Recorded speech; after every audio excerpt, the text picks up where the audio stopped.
So, welcome to the pilot episode of the Culture Trumpet podcast. First time we've done this, so you can probably expect a bit of a shambles. As per. I mean, I think every single one's going to be a shambles. I think it probably is. Yeah, we're unlikely to see much improvement, to be perfectly honest. No. But what we're hoping to cover is culture, obviously. So, movies, TV, music, art, wherever we kind of see anything that's interesting going on. Anything that's interesting to us that might not necessarily be interesting to you. Yes, absolutely. So strap in. Yep, bear with us, and any complaints sent to Dan. That's fine. No. Dan is the other person, by the way. I'm Mark. So we're here. I thought that was a really smooth introduction. You can tell, very polished and well practiced. It's not like and genuinely didn't practice. So hence why it's a shot.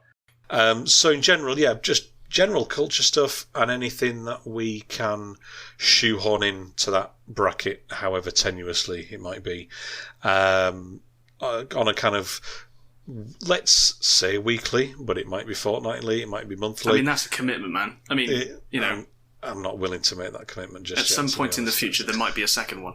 At some point. So introducing ourselves, I'll introduce myself. I'm Mark. I run the steelbookblu-ray.com website, which has been going for a few years now. And I originally, a few months ago, started a new website, culturetrumpet.com, which partly through my impatience and partly through just not really having much time to get things up and running properly, didn't really take off. But I liked the general idea of a more general purpose culture, news, views, reviews website than the Steelbook one, which was a little bit obviously too narrowly focused. So I'm kind of keeping the name alive in effect. There's a little section on the Steelbook website that we'll still use from time to time for non-Steelbook stuff. But with a reminder from Dan, because I had originally mentioned possibly doing a podcast a few months ago. Dan gave me a gentle nudge and asked if that was still something I was thinking of. And so here we are, and for his sins, here he is as well, helping. It's because I was the idiot that suggested an idea of a second website. Yeah. And I'm very good at bothering people because I like being involved with things. Yeah, it's all right suggesting something when you're not having to do it. Oh yeah, easy. Mm-hmm. It's a day in my life. But yeah, segueing into that, I'm Dan. I'm somebody who bothered Mark because I like his website. Thank you very much. And I have the nous to record things, so that's why I'm here. I have lots of thoughts on things. I like the sound of my own voice. I'm the perfect podcaster. Apart from the first one there, me too. I've many opinions. Anyone who follows the Twitter account for the website will know that. Not all of them you may agree with, and not all of them movie related. But I certainly do like the sound of my own voice. So that, and I don't know how to record the stuff, but that's what Dan's for. So it's an age thing. It's an age thing. Don't worry, Mark. Yeah, thank you very much. Okay, so for those listening to the podcast, there may be some shits and buggers, but if there's any content, we will bleep it. So just, be sensible if you're letting young people listen to it. So with cinemas properly back open now around the UK, both Mark and I had a little chat, obviously, around what we should probably talk about. And we're not going to go start talking about Shang-Chi, unless you do want to at some point, Mark, because it's a bit out of date at the moment. Yeah. James Bond, No Time to Die is finally in the cinemas.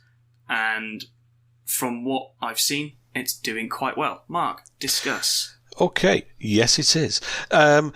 Shang-Chi, sorry, we're not going to discuss it in detail, but I think that was... I just said we're not going to talk about that. You shouldn't have mentioned it, because I'd forgotten all about it, tellingly. That was a good kind of intro, I think. I think it was important for one of the big studios to stick their head above the parapet and put a big film out. Black Widow did come out prior to that. Let's just throw that in there. It did, but it also went on to streaming. Valid point. So this was Disney's first non-dual release, I guess I want to call it. For a while, yeah.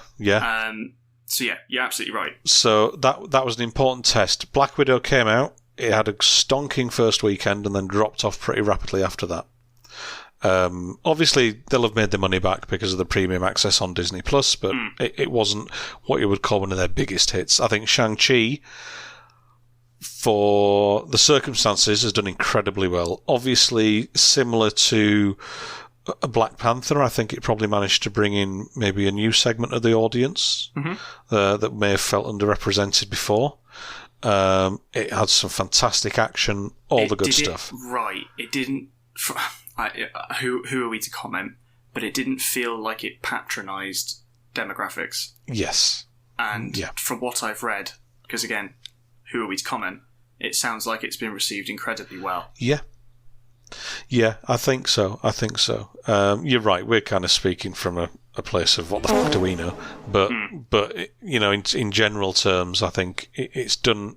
It did as good a job for kind of Asian representation and audiences as Black Panther did for black audiences and representation. So I think that's great. And as a film, very enjoyable. Pretty good. Some good bits in it. Some pretty funny stuff with a certain returning character. Definitely gonna. It does make an impact into where Marvel Cinematic Universe is going. So if you've not watched it because you don't want to, you really should actually. Absolutely. He is going to be quite big, I think, in the coming phases. I agree. And it's done well, and it deserved to do well. So that's the end of us not talking about Shang-Chi. We kept that one short. Nice one. Yeah. So moving on to Bond. James Bond, No Time to Die. Back to my original point. Yeah, I think there was a risk at one point that it might go to streaming. Certainly when there was all the activity of Amazon taking over MGM. I think Eon did a good job of kind of, sticking the heels down and saying, no, we're going to stick to the cinema release for this. But there is a theme in the film that may have been a bit tone deaf, or received as tone deaf, had it had been released during the height of the pandemic. And again, I won't say any more on that. So I think in terms of Eon holding it looks like it's paid off with the numbers. Absolutely. The numbers are looking quite good. I mean, I think worldwide it's done just under 450 million. The budget we could probably guess at being around 200 million, maybe slightly more. And then normally the kind of rough guide is to double that to get all your marketing and everything. So it would have needed to have made at least 400 million to break even. So they may not be kind of popping the champagne corks at the minute, but I think they're certainly going to be relieved. I'm sure it will, though, soon. And it's still to be released in China. I don't know how Bond generally goes down in China, but that's still to come later this month. I think next week. And obviously, then you got your home video markets. It's always a good seller on the home video. So I think all in all, that was a good choice. You're right around the storyline.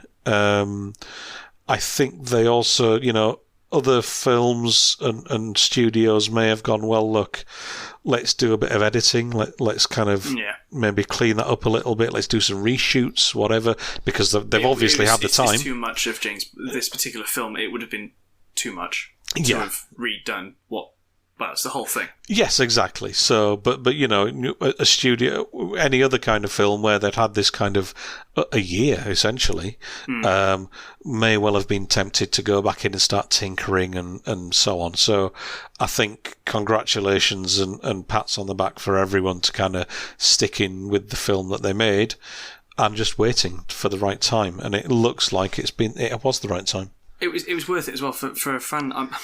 I'm not a huge Bond diehard fan, but growing up, seeing the trailers in the cinema going, oh, that looks big and flashy and exciting and loud. This one delivered on that. It was obviously Daniel Craig's last one, so they went out with a bang. Yep. It was a nice way to round off his 15-year tenure. Yes, absolutely. His last film, also the 25th in the series overall. So just kind of a good, link together for those two. And I think people were ready for, a a big quote unquote British, because obviously it's a British company, but American money, but a British film to kind of get them back in. And you know where you are with Bond, ultimately. No matter which actor's playing it, you know where you are with Bond. You're going to get cars, you're going to get guns, you're going to get explosions. That's it. The plot, does it really matter?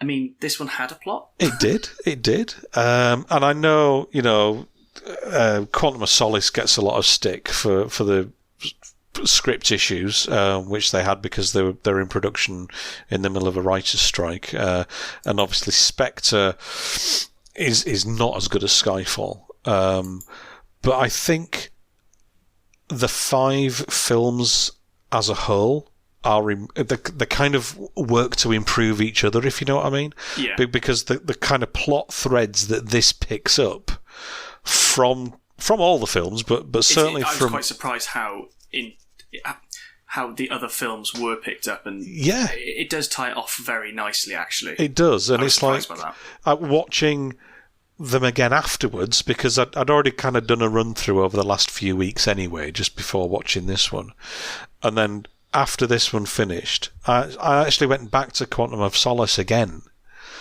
and it was just like, it's a good film.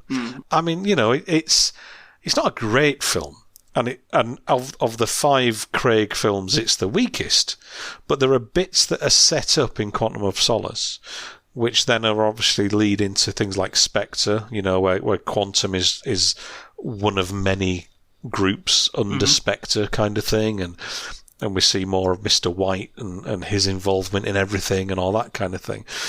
And then this one just kind of wraps everything up. We were it's an actual end to an arc, which has never happened before with Bond. No, and I think we'd had conversations prior to going in to seeing it that I wonder if we get ideas as to, is it just a number? Is it just a name? Yeah. And are any of it connected? And again, I don't want to spoil it. Watch it and see if you pick them up. Yeah. Certainly some of those questions are answered in a neat way. Subtle. Subtle. Yeah. And I think, there was a lot of thing beforehand going, it's going to be, a female Bond, and it's like, they can't, it's a black woman playing Bond, and no, obviously it's not, is it? Don't be a dickhead. Why would it matter if it was? Well, there is that, but it's like, it's within the universe. We've already known that there can be a 006 because there was a 006 in GoldenEye. Exactly. There was a 009 mentioned in Spectre. Yeah. Because Bond stole his car. So it's like the fact, Bond isn't the only Bond agent kind of thing. So yeah, it sets up, it answers some of those questions. It leaves some of them hanging. And I guess it will be interesting because they've spent so long making this 5-film arc. For the next one, will they go back to these kind of standalone adventures which have got no bearing on the next one?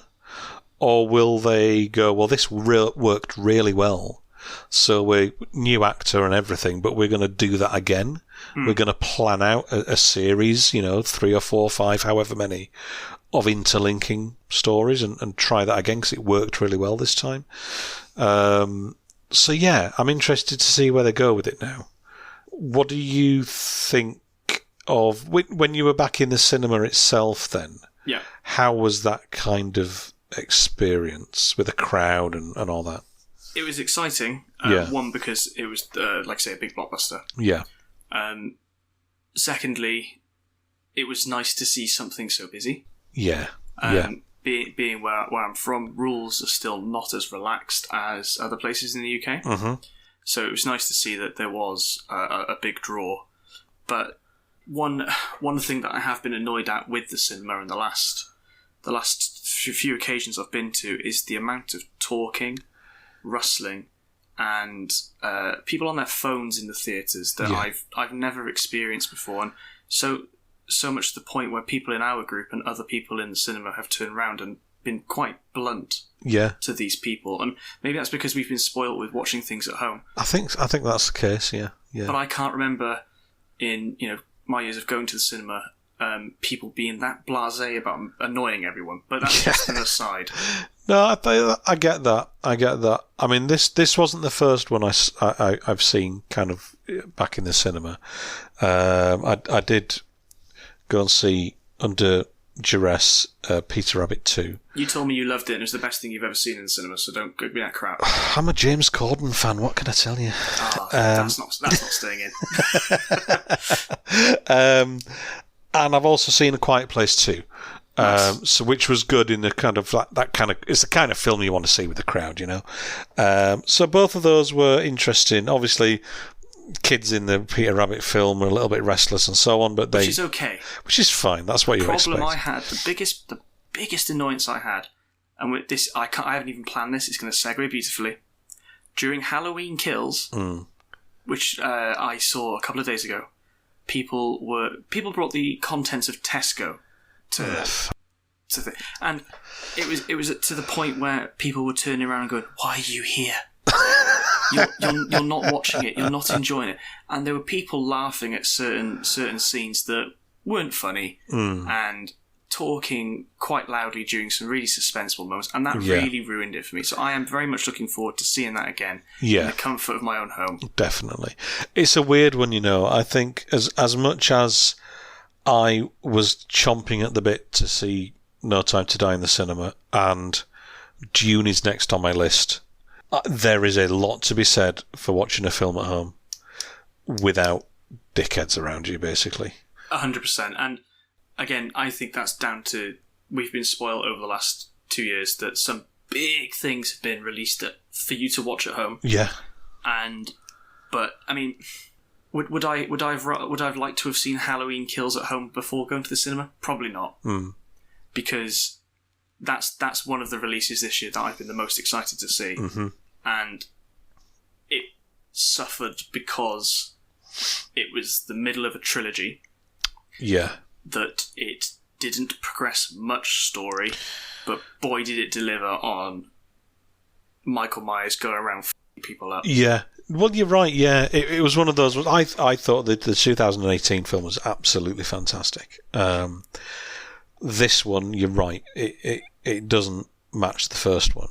But it picks up, like, I went into it going, I want guts and gore, and I want to be scared. It's scary. It's not as scary as the original by no means, and it's nowhere. It's on par with 2018. 2018 wasn't boo scary. No, but there is an intensity to it.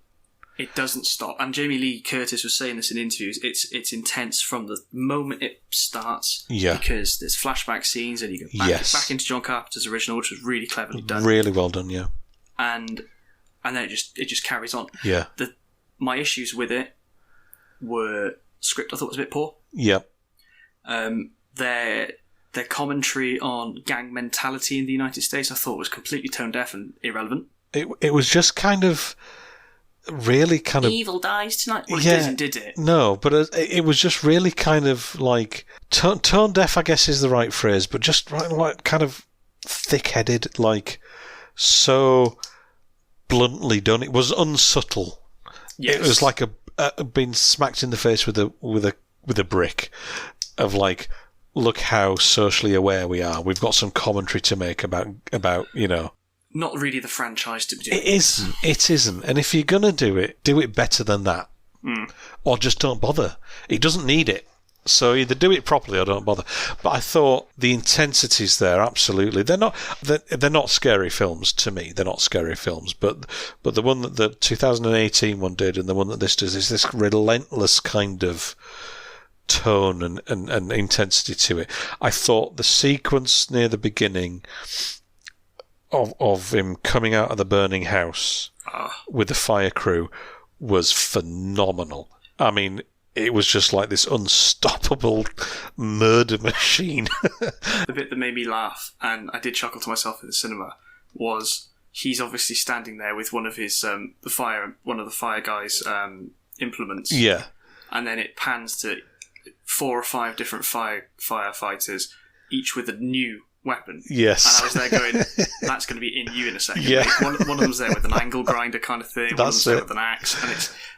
But the bit that annoyed me the most about that is, 1, it didn't go on half as long as I think it should have. No. And 2, it was mostly in the trailer, that. It was actually. That wasn't a surprise sequence, really, was it?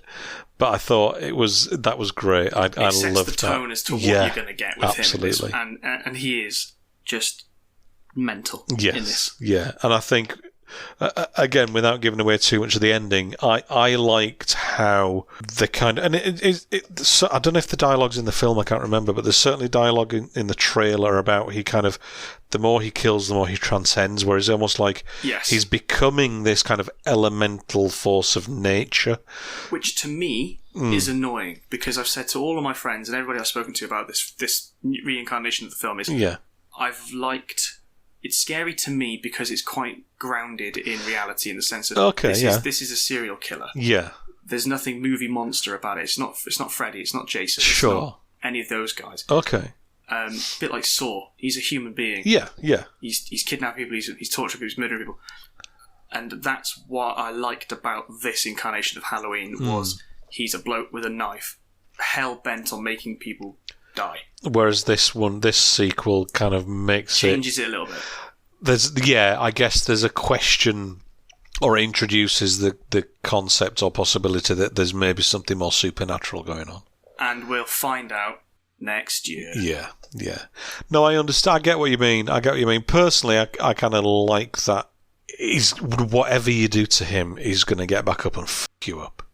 So, which is just, maybe that's just my kind of dark, twisted sense of humour. But yeah, sure. but but I get what you mean. No, I understand what you mean. I mean, I think for some films, I just think you need that crowd. I mean, as I said, A Quiet Place 2 was good for a scene in a cinema. When I went to see Bond, it was packed. I mean, it was the Sunday after it came out. God knows how many times it was on in the same cinema. I think they had it on 3 or 4 screens. Yeah, it was the same where I went. It was everywhere and throughout the half an hour sort of after each other kind of thing. Yeah. So that must have been taking up a good 4 or 5 screens. Easily, yeah. And it was packed out, and, people were laughing in the right places. There was kind of the oohs and the ahs kind of thing. And it played really well. It played really well, and it's like it was nice to be back in that as environment. As annoying as people can be with the snacks and the rustling in the phones, and they can be really annoying. To be fair, I think for me, well, certainly from where I could see where I was sat, once the trailers and ads were over, people put the phones away. Well, I need to move then, clearly, because it was a nightmare, and it still bugs me. Yeah, no, that it is. It's. Do you know what it is? I find it really.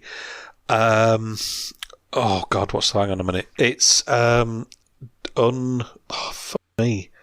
What's the word? Disrespectful. For me, when there's people with the phones and they're chatting away, and in the past I've had people answering the phone, right? And I just find it really disrespectful. Not just to other people who are in the cinema trying to watch the film. They've paid their 10 or 15 quid or whatever it might be, if it's a fancy seat, to watch it, right? Yeah. Plus the snacks and all the rest.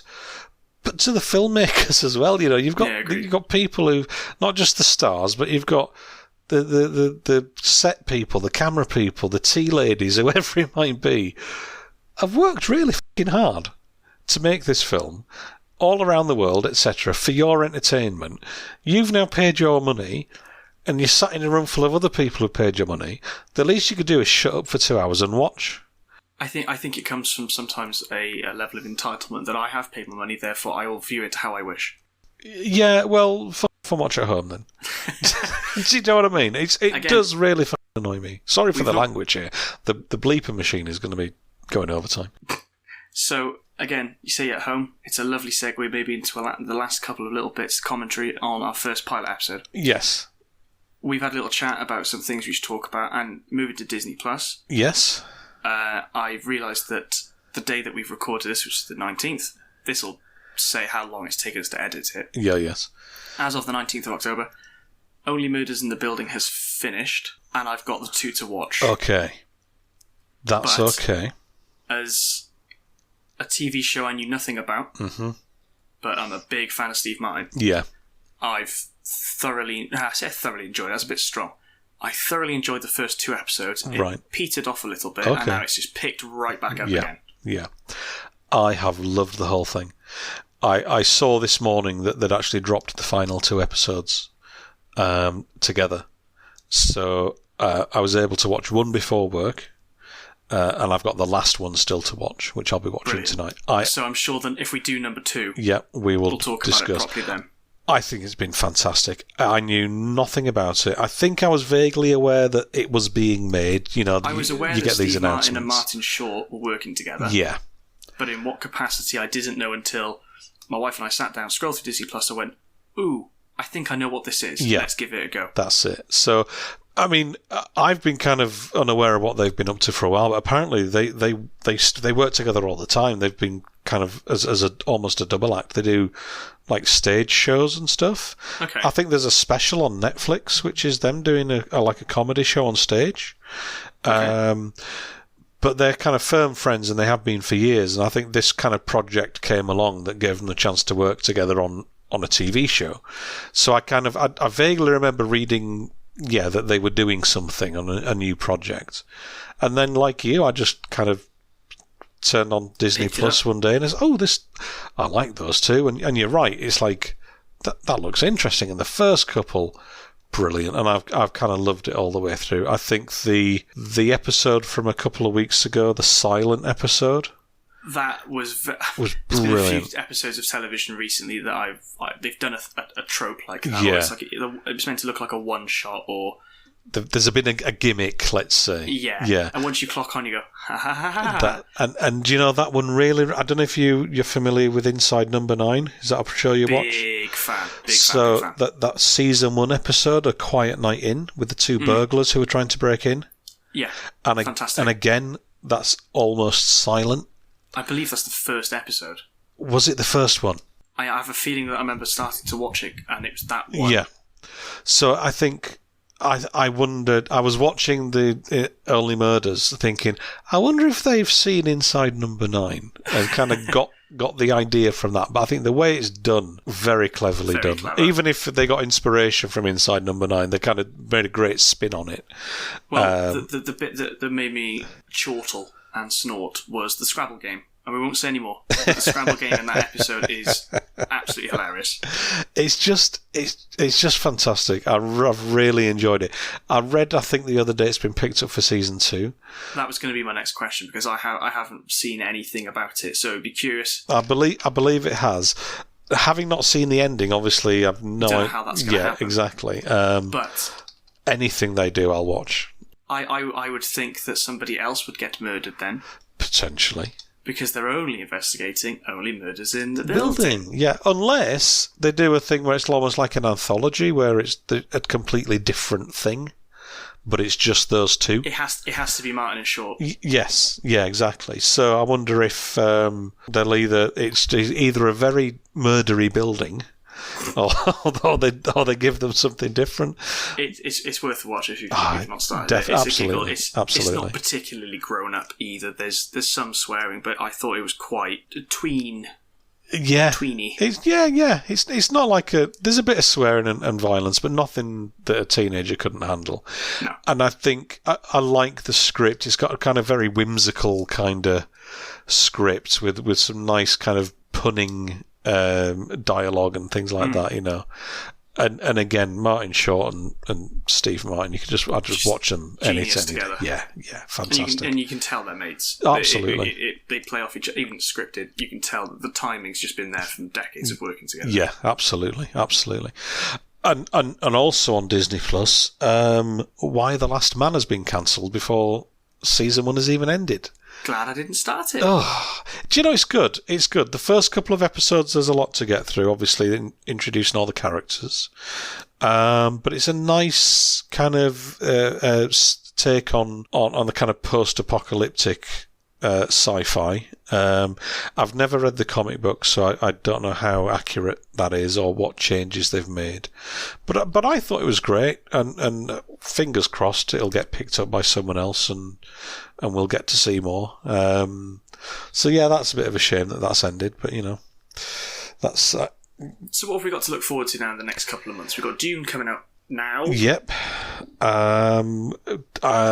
We've got When Is Stranger Things, I think, is into next year, isn't it, on Netflix? That's not quite yet. It's a bit too far ahead for this part. Yeah. We'll cut that piece. No, that's staying in. Oh, thanks. Do you know, I'm not sure. I think, like a lot of people, in terms, other than kind of the big... Oh, Ghostbusters in November. Do you know, you've just said that, and I've gone Eternals, Spider-Man No Way Home. Oh, Jesus Christ, yeah. Those kind of big blockbusters. The big stuff, yeah. But yes, Ghostbusters out next month, which I'm seeing is getting mixed, but I'm still going to go see it, and I think... I've only read one bad review. Okay. It was hideously bad, and I think the guy who wrote it is a moron. Because it just seemed like... I don't know what the problem was with it, honestly. I think it was a Guardian review, and they gave it 1 out of 5. And I think I saw that. A slimy, stinking corpse of a sequel. Did you watch the wrong one? I don't know what the guy's problem is. Honestly, don't know what the guy's problem is. And I don't know. There's a bit where I'll just quote a little bit here. Consider the casual cowardice of a script that uses its own mythology to subtly erase 2016 all-girl reboot from the canon, giving the rage-choked trolls carpet-bombing IMDb with 0-star ratings the vindication they've always craved. What? I don't know. That's interesting. I mean, is it... I said 2015 earlier, so I'm glad you corrected it. 2016 film, I didn't ever think it was canon. No. So that's I know when all the fans watch it, I'm sure they'll pick up on that part. Yeah, I mean, it's probably a dig more than a... I don't know. You're right in terms of the 2016 film. I don't think it was canon. I mean, there were cameos from some of the actors, but they weren't playing their original characters, right? No. And for what it's worth, I liked the 2016 film. I thought it was... For what it was. It was good fun. It was funny cast. Chris Hemsworth was fantastic as the secretary, right? Receptionist, whatever. I thought, for what it was absolutely fantastic. But this review, I mean, I'm not going to name the guy because I don't want to give him the publicity. We're better than that. Charles Bramsco. But yeah, I just read this review and I thought, what film did this guy see? Because all the other reviews, I'm sure there have been some that have been middling, but all the other reviews have been either generally or very positive.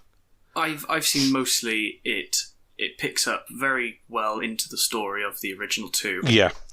It'll please the fans where it needs to, a bit like the Jurassic World sequels, or the Jurassic World franchise films. Yeah. But it's its own movie. It introduces new folk, new blood into the franchise. Yep.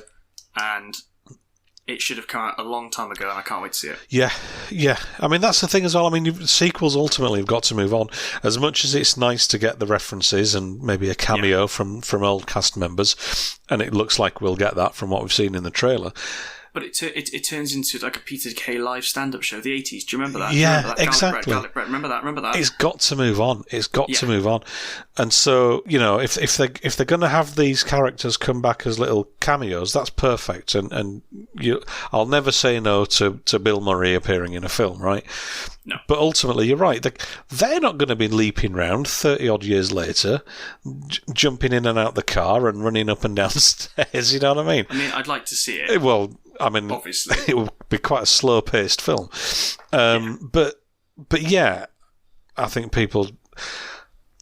I mean, this is maybe getting into a discussion for another time, but there's a certain area of fandom that if they don't get exactly what they want, they'll kick off. They will kick off. And we've seen it, haven't we, with, you know, Star Wars The Last Jedi, the best Star Wars film. We've seen it with so many others, and Ghostbusters, again, the 2016.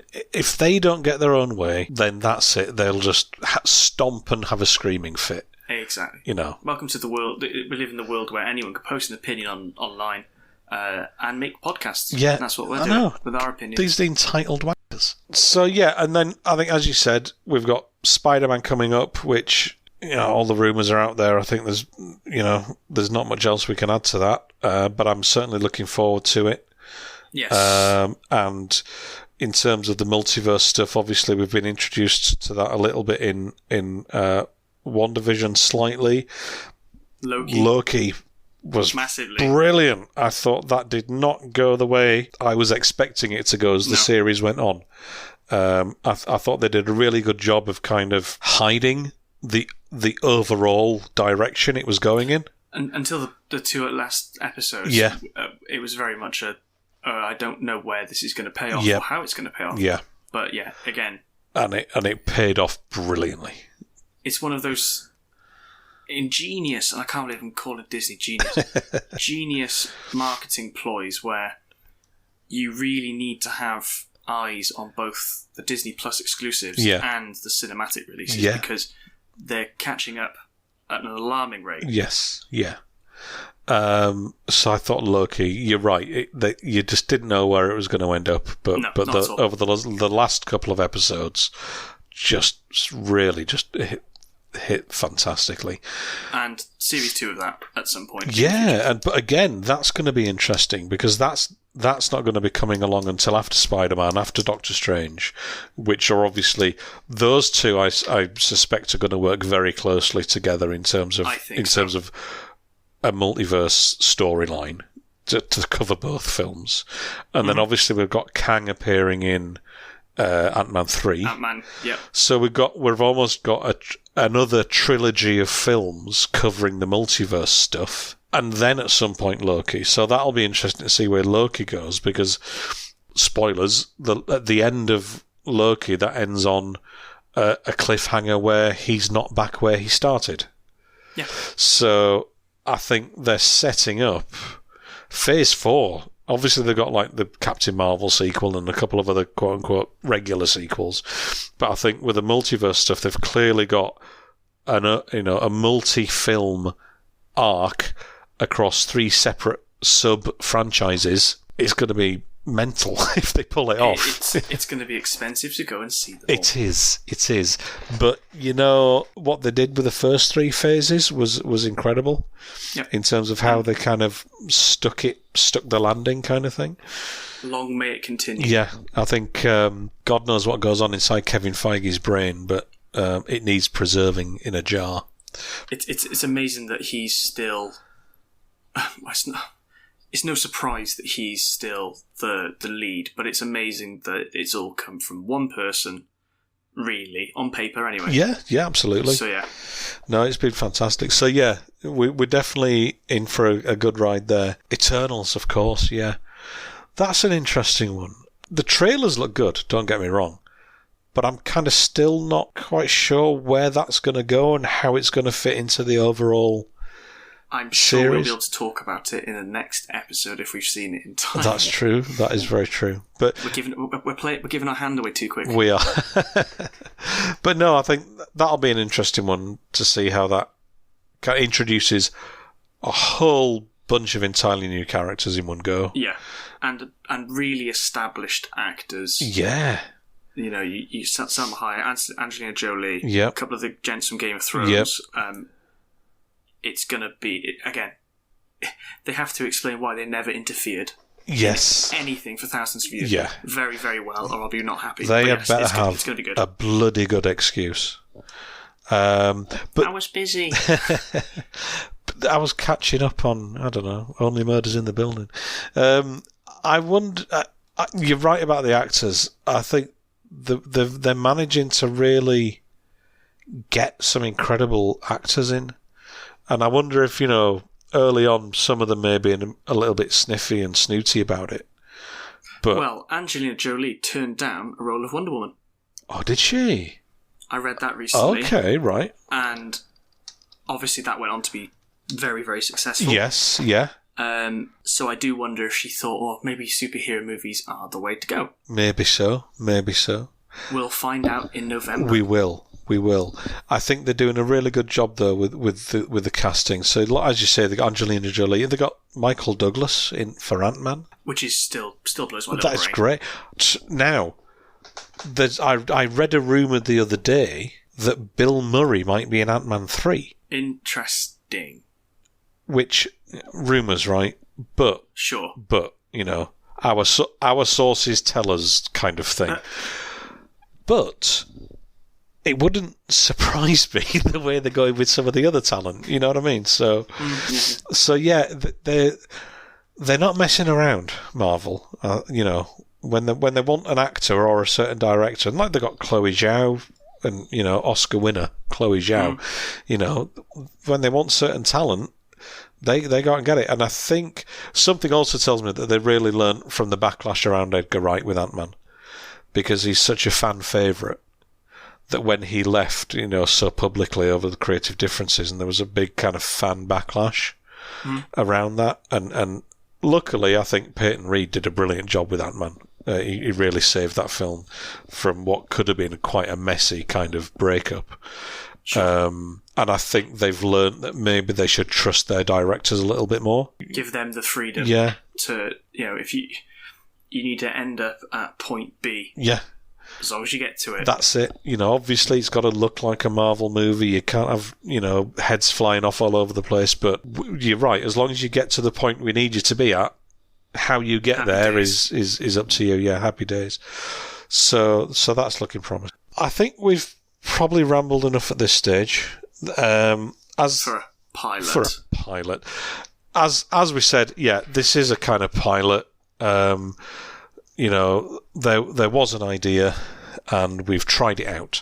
So here we are. So I guess if you've listened, thank you. Yeah.